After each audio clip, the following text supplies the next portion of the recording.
So now we're going to make our first actual tag, and that's going to be an HTML tag. So you might remember from the earlier lesson, a tag typically has three parts: an opening, a closing, and content to go inside.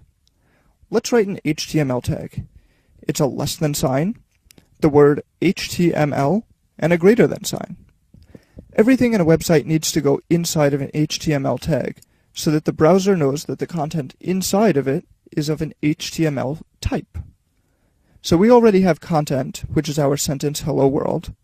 So at the end of that sentence, we're going to close the tag by writing less than, a slash, HTML, and a greater than sign. Now every web page has two main parts. Those are the head and the body.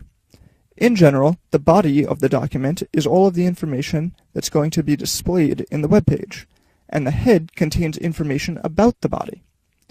Again, the body contains the actual content which will be displayed, and the head contains information about that content. If this sounds confusing, don't worry. It'll make sense by the end of this tutorial. Let's write our second tag, which is going to be a head tag. So we write that at the top here, the same as before, less than, the word head, and greater than. Just a little development technique. Anytime you open a tag, immediately close it.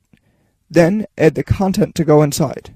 If you don't follow this advice, I guarantee that at some point, and probably soon, you're going to open a tag, write the content, and forget to close the tag, and just continue on.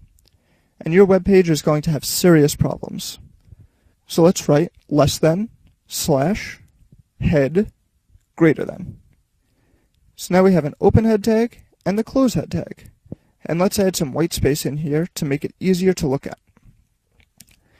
Now we're going to save the document and refresh our browser. And you'll see that nothing's happened. And that's because there's no content inside of the tags. It's just an empty tag. So in the next video, we're going to add some content to this tag.